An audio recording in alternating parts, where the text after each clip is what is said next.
बात कर रहे थे कंस्ट्रक्टिव और डिस्ट्रक्टिव इंटरफेरेंस के लिए। कंस्ट्रक्टिव इंटरफेरेंस की कंडीशन क्या थी कि डेल्टा एक्स एन लैम्डा के बराबर होना चाहिए, और डिस्ट्रक्टिव के लिए डेल्टा एक्स। क्यों इतना इंपॉर्टेंट था? क्योंकि हम लोग इंटेंसिटी के बारे में बात कर रहे थे, और इंटेंसिटी किस पे डिपेंडेंट है? एम्पलीट्यूड पे। और एम्पलीट्यूड किस पे डिपेंडेंट है? cos phi. और cos फाई किस पे डिपेंडेंट है? Delta x. अगर डेल्टा एक्स नहीं पता होगा तो फाई नहीं पता लगेगा, फाई नहीं पता होगा तो cos फाई नहीं निकाल पाएंगे, ना तो ई नेट पता लग पाएगा, ना ही हम इंटेंसिटी के बारे में आइडिया दे पाएंगे। तो हम उनके बारे में क्वेश्चंस कर रहे थे कि S1 S2 के बीच में इतना पाथ लेंथ डिफरेंस है, ऑब्जर्वर कहां से चला, ये सब चीजें हमें समझ में आ गई। अब सुनो कि मान लो S1 ऑब्जर्वर आपके S1 सोर्स यहाँ पर है, S2 सोर्स यहाँ पर है, और इन दोनों के बीच का कोई भी डिफरेंस बोलो, मान लो 4.2 लैम्डा ही लेके चल देते हैं, ठीक है। और इसको अभी हम जनरल कैलकुलेशन के लिए D मान लेंगे। D क्या है? S1 और S2 के बीच का सेपरेशन, ठीक है।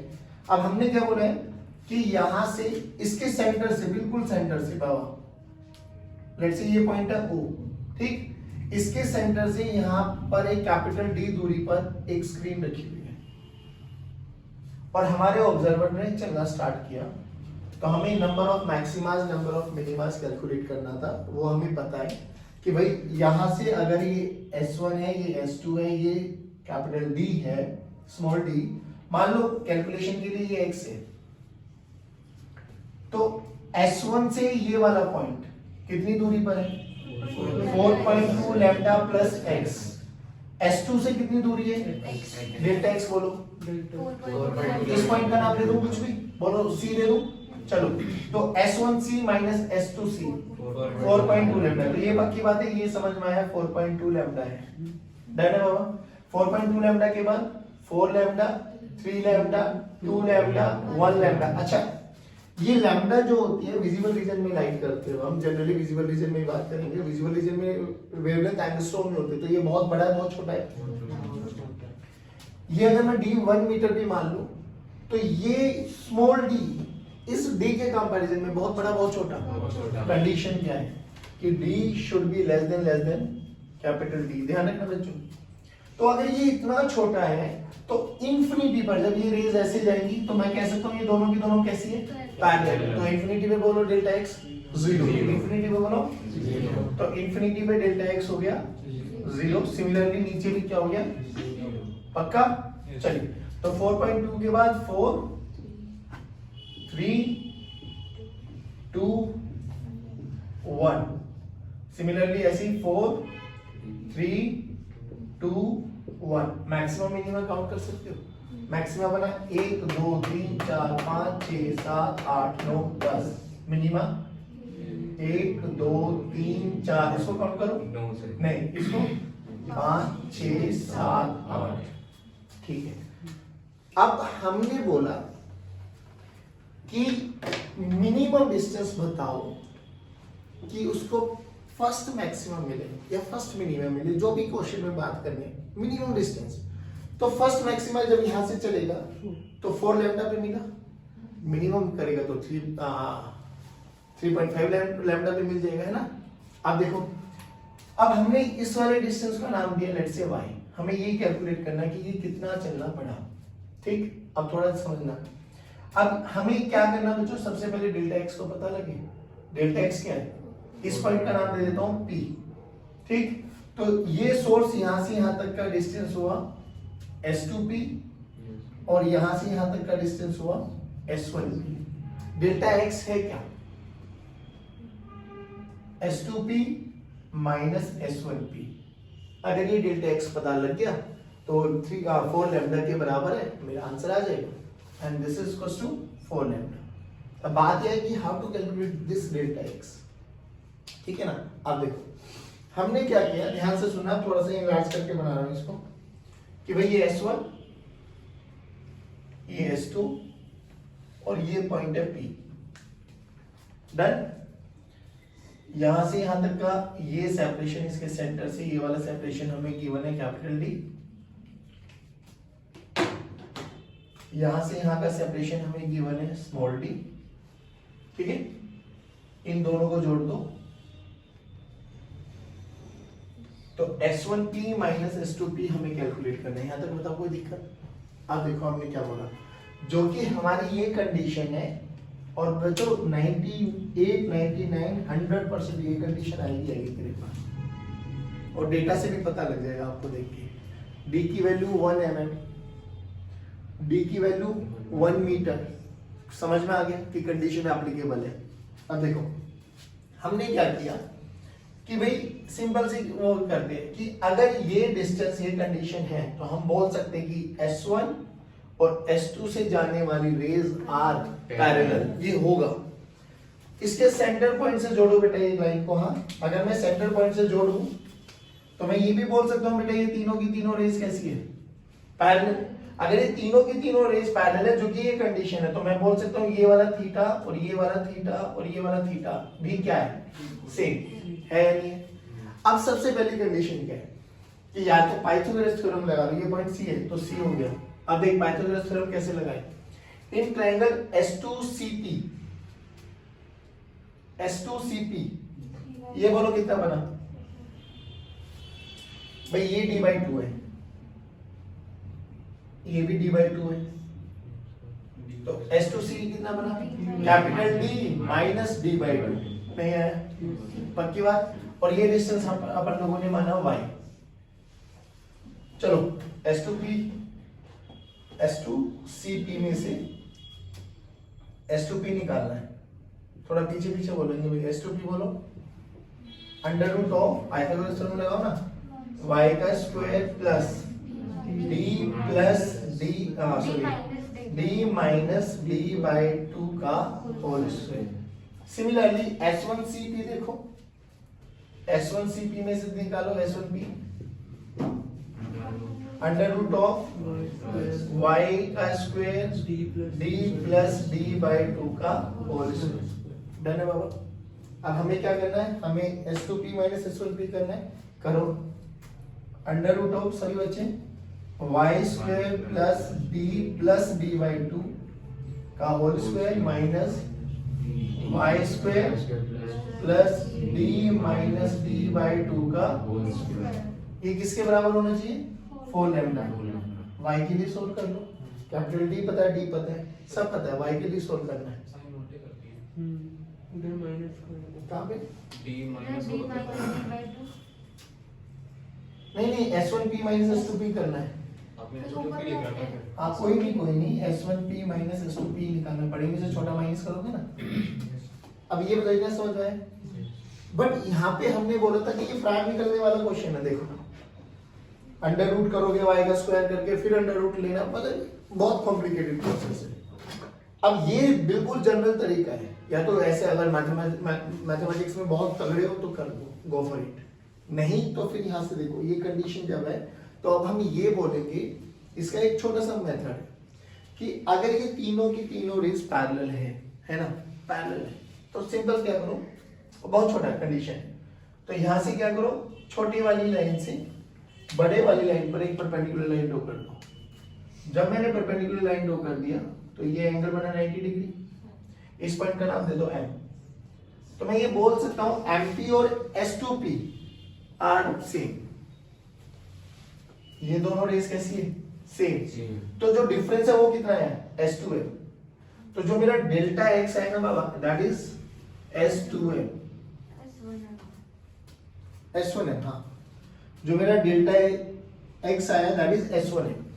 अब ये S1m कैसे निकालूं? अब इसके लिए ध्यान से देखिए, एक राइट एंगल ट्रायंगल दिखाई दे रहा है आपको। S1 S2 के बीच की दूरी कितनी है? d। ये कितना है? थीटा। ये भी कितना है? थीटा। तो ध्यान से देख, ये जो d है, इस d का ये कंपोनेंट कितना आ जाएगा? d cos theta. सारे बोलो d cos थीटा। ये हमारे पास डेल्टा x की वैल्यू आ गई d cos थीटा। बस अब ये अप्रोक्सीमेशन, और ये अप्रोक्सीमेशन तभी पॉसिबल है जब ये कंडीशन गिवन है आपके पास, और 100% क्वेश्चंस में ये होगी आपके पास। तो डेल्टा x की वैल्यू बोलो d cos theta, this is equals to 4 lambda. अब cos थीटा कैसे निकाला जाए? आप ध्यान से देखिए भाई, ये थीटा, ये भी थीटा, ये भी थीटा, तो ये वाला ट्रायंगल देखो ना कौन से वाला है, इसको हम लोगों ने नाम O दिया था ना, ये OCP। इन ट्रायंगल ओसीपी क्या tan थीटा निकाल सकते हो? जल्दी बोलो। In triangle OCP tan theta किसके बराबर है? y by D. लेकिन मुझे थीटा, भाई मुझे क्या निकालना, मुझे तो cos थीटा चाहिए। अब देखो ये अगर tan थीटा पता लगे तो ये परपेंडिकुलर बाय बेस होता है, क्या हाइपोटेन्यूज निकाल सकता हूँ? बोलो क्या बना? तो cos थीटा डायरेक्टली लिखा दो ना, cos थीटा का फॉर्मूला क्या हो जाएगा? Base by hypotenuse. बेस क्या आ जाएगा यहाँ से? एक राइट एंगल ट्रायंगल बना लो ना, तो ये क्या हो गया? y और ये क्या हो गया? d, सही है। और ये क्या हो गया? Under root y square. तो cos थीटा की वैल्यू क्या होगी? d by under root of y square plus d square. यहाँ तक समझ में आया? क्यों ना इस वैल्यू को उठा के यहाँ पे रखे, d into capital D under root of y square plus d square, this is equals to 4 lambda. ध्यान से देखिए, ये सोल्व करना आसान है ना, इसके कंपैरेटिवली नहीं है। This is method of approximation जो कि एप्लीकेबल है जब ये वाला डेटा गिवन है। और as far as YDSC is concern ना, तो ये समझ लेना, ये मैथमेटिकल कैलकुलेशन YDSC की हो रही है। YDSC होता है Young's double slit experiment. Ultimately कैसे होता है? न्यूमेरिकल पार्ट पूरा एज इट इज ही चलने वाला है। बोलो समझ में आया? हर केस में आपको यही करना है। S1 S2 के बीच का सेपरेशन, वहां से S1 से एक P पॉइंट पे डिस्टेंस डालो, S2 से डालो और उन दोनों का डिफरेंस निकालो। डिफरेंस निकालने के लिए एक तो जनरल तरीका तो ये है, एररलेस, बट ये बहुत कॉम्प्लिकेटेड है। तो उससे बचने के लिए क्या करो कि जो भी छोटी लेंथ है उसके फिट से एक परपेंडिकुलर लाइन ड्रॉ कर दो।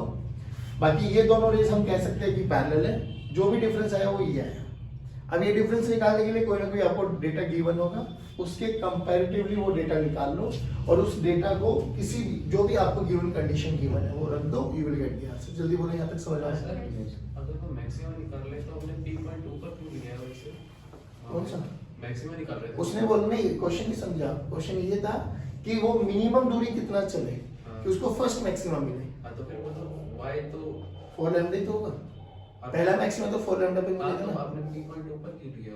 अरे वो तो नीचे ले लेंगे, ये हो गया ना। और बात क्वेश्चन समझ गए थे? हाँ, वो मिनिमम बोलता है तो 3.5 लैम्डा ले लेता, सेकंड मैक्सिमम बोलता तो 3 लैम्डा ले लेता, थर्ड मैक्सिमम बोलता तो 2 लैम्डा ले लेते हैं। 100 बात समझ में आ गई? सिंपल सी बात ये बताओ, क्या ये अप्रोच समझ में आई कि डेल्टा x निकालने का ये तरीका बहुत इंपॉर्टेंट है?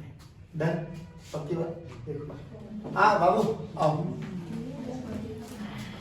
अब कैलकुलेशन देखो, हॉरिजॉन्टल लेवल कर लो भाई, आप करो वर्टिकल पे आ जाओ। वही S1 सोर्स S2 सोर्स, इन दोनों के बीच का सेपरेशन मान लेते हैं D, और इनके सेंटर से जो स्क्रीन रखी हुई है वो ऐसे रखी हुई है, जो कि यहां से सेपरेशन कितना होगा?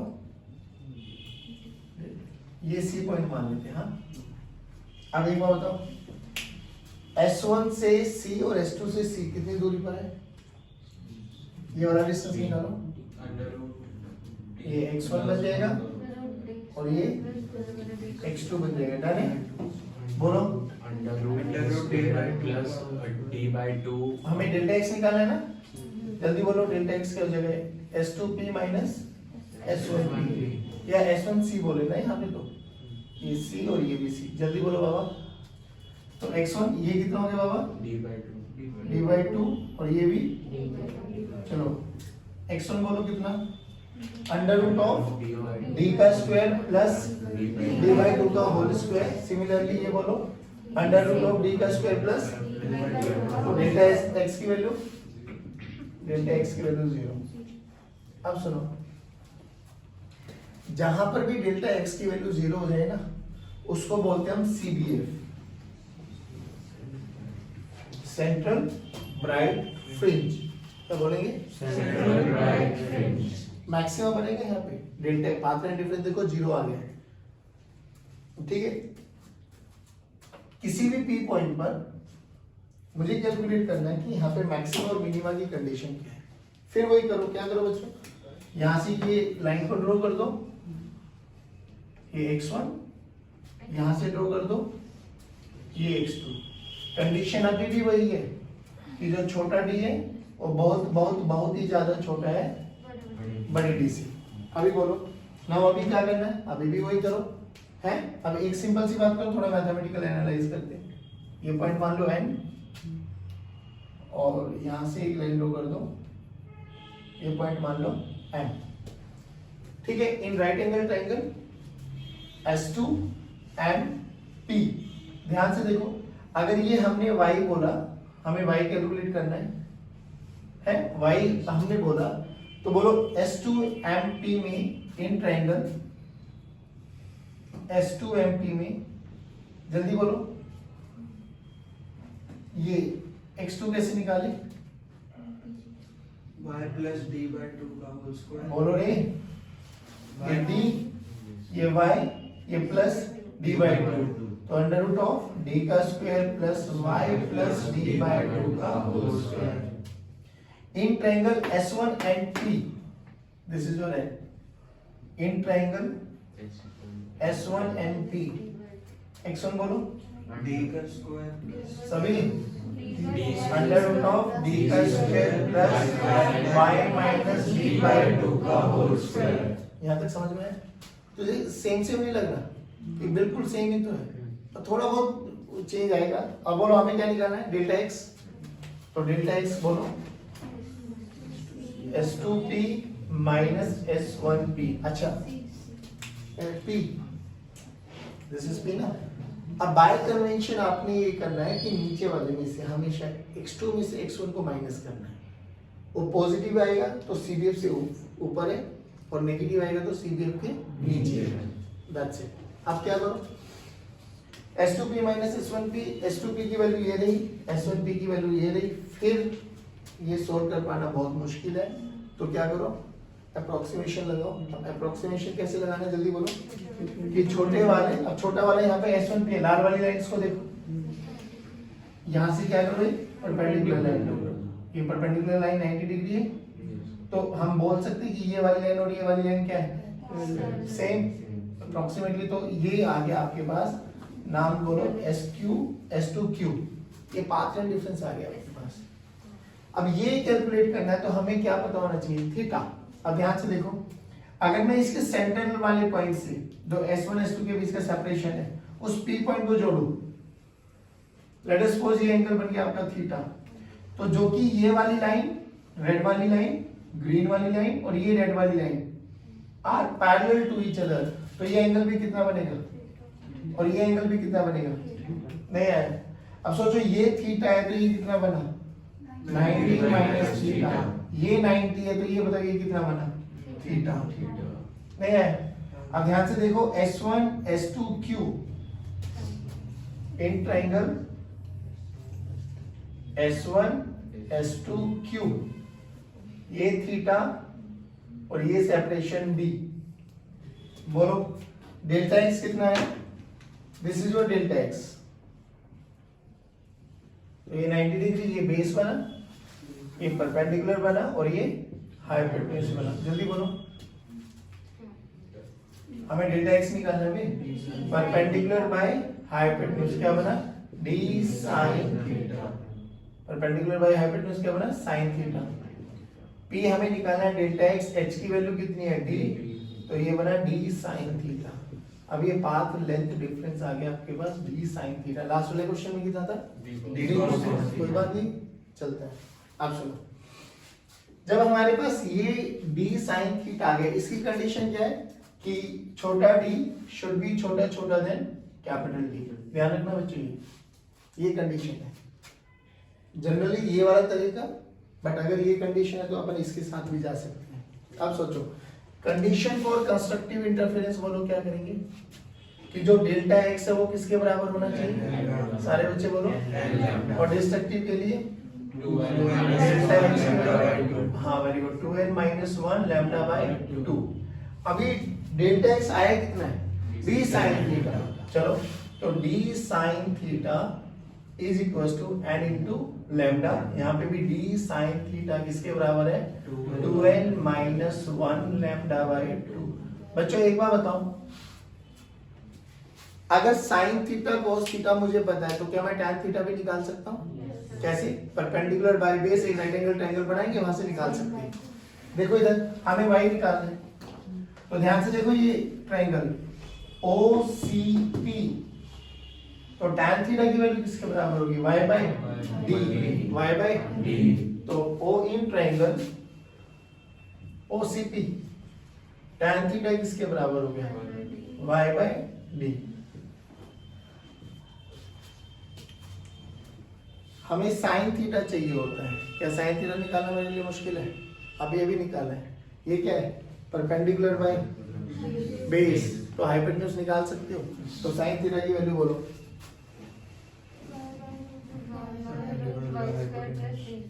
हाँ बोलो बोलो। परपेंडिकुलर बाय बेस y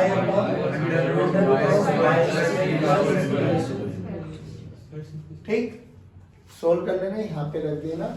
अगर वो फर्स्ट के बारे में बात करें कि फर्स्ट मैक्सिमा बताओ तो n की वैल्यू 1 हो जाएगी, सेकंड बताओ तो 2 हो जाएगी, थर्ड बताओ तो 3 हो जाएगी।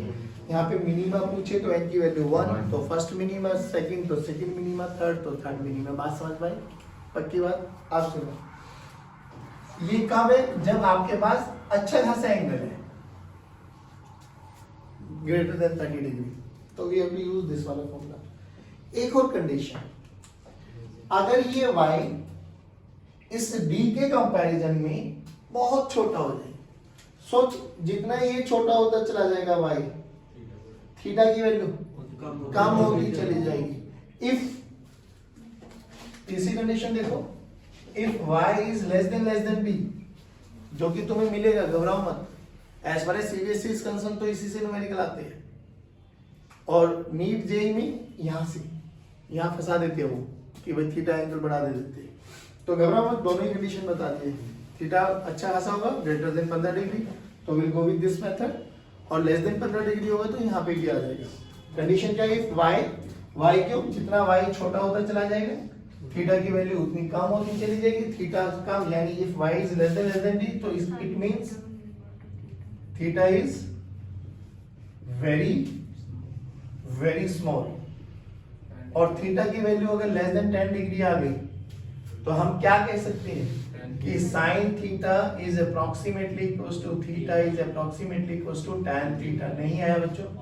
अरे बोलो भाई, ध्यान से देखो। तो डेल्टा x की वैल्यू, यानी मैं बोल सकता हूँ d tan theta this is equals to n lambda. tan theta की वैल्यू बोलो, y by d, सारे बोलो, y by d। तो d into y by capital D this is equals to n lambda. तो y की value निकाल लो, n lambda capital D by D, सबसे ज्यादा यूज में आने वाला फॉर्मूला। और थे आप, अगर थीटा बहुत छोटा है तो d sin थीटा बोलो बाबा, d tan थीटा हो जाएगा। This is equals to 2n minus 1 lambda by 2। tan theta की value y by d, this is equals to 2n minus 1 lambda by 2। जल्दी बोलो y की value, 2n minus 1 lambda by 2 capital D by small d। ये आपके पास y बोले तो central maxima से, यहां से पहला ब्राइट, देखो ये मैक्सिमा है, पहला ब्राइट, दूसरा ब्राइट, तीसरा ब्राइट, तो n की वैल्यू को 1 2 3 4 रखते चले जाएंगे तो सेंट्रल मैक्सिमा से y1 y2 y3 ये पता लगता चला जाएगा। सिमिलरली वो है आपके पास मिनिमा की कंडीशन, सेंट्रल मैक्सिमा से n1 की वैल्यू रखेंगे तो first minima, second minima, third minima and so on. बात समझ में आ गई? नहीं आया समझ में? पक्की बात। ये दोनों कंडीशन देखो, वो कंडीशन देखो, ये आपके पास स्क्रीन, ये S1 ये S2, दोनों के बीच का सेपरेशन छोटा d और यहां से इसका सेपरेशन बड़ा d। ये CBF, और CBF की कंडीशन बोल रही, CBF की कंडीशन बहुत बढ़िया, अच्छा जवाब दिया था। Delta x equals to 0। अब n की वैल्यू को 1 पुट करो। अब ये कंडीशन कब यूज कर रहे हैं कि d less than capital D and y less than capital D। बात समझ में आ गई? तो थीटा छोटा है तो बोलो y1 फर्स्ट ब्राइट b1 लिख दो, बोलो कितना डिस्टेंस आया y1 की वैल्यू बोलो लैम्डा d बाय d, ठीक। एन की वैल्यू 2 पुट करो इसी में, 2 लैम्डा डी बाय डी। सभी बच्चे 2 लैम्डा डी बाय डी। चलो अब उधर रखो डार्क में फर्स्ट मिनिमा, भाई एन की वैल्यू 1 बोलोगे तो लैम्डा डी बाय 2d। अब लैम्डा डी बाय 2d बताओ कहां पर आएगा? लैम्डा डी बाय डी इनके बीच में। तो ये बन गया फर्स्ट डार्क, बोलो कितना? Lambda D by 2d। अब 2 पुट करो 3 लैम्डा इनके बीच में, हाँ 3 लैम्डा डी बाय 2d। ऐसे ऊपर ऐसे नीचे पैटर्न बनेगा। तो हमें स्क्रीन पे dark bright dark bright dark bright ऐसे फ्रिंजेस दिखाई देती है। बात समझ में आ गई? आप सोचो, एक यहाँ पे टर्म बोली जाती है जिसको हम बोलते हैं फ्रिंज विड्थ। फ्रिंज विड्थ क्या होता है? It's a distance between two successive और टू सक्सेसिव मैक्सिमा और टू सक्सेसिव मिनिमा। अब ध्यान से देख, मैक्सिमा ब्लू वाले सारे मैक्सिमा है, मैक्सिमा मैक्सिमा बोल कितना डिस्टेंस है? Lambda D by D. इसमें बोलो 2 lambda D by D minus lambda D by D. तो ये डिस्टेंस भी कितना बना है? Lambda D by D. Okay, इधर देखो डार्क, ये भी डार्क, ये डार्क का formula lambda D by 2d और ये डार्क का फॉर्मूला 3 लैम्डा। मतलब डेढ़ में से एक लैम्डा, डेढ़ में से आधा लैम्डा माइनस करो 1, तो लैम्डा डी बाय डी। तो ये भी कितना आया? लैम्डा डी बाय डी नहीं आया समझ में? तो फ्रिंज विड्थ क्या है? दो सक्सेसिव मैक्सिमा, दो सक्सेसिव मिनिमा के बीच का separation, that is lambda D by D. और यहाँ पर हमने क्या देखा कि यहाँ पर बीटा थ्रू आउट क्या है? सेम नहीं आया समझ में? चलिए आज के कक्षा में यही सॉल्व करते जाएंगे।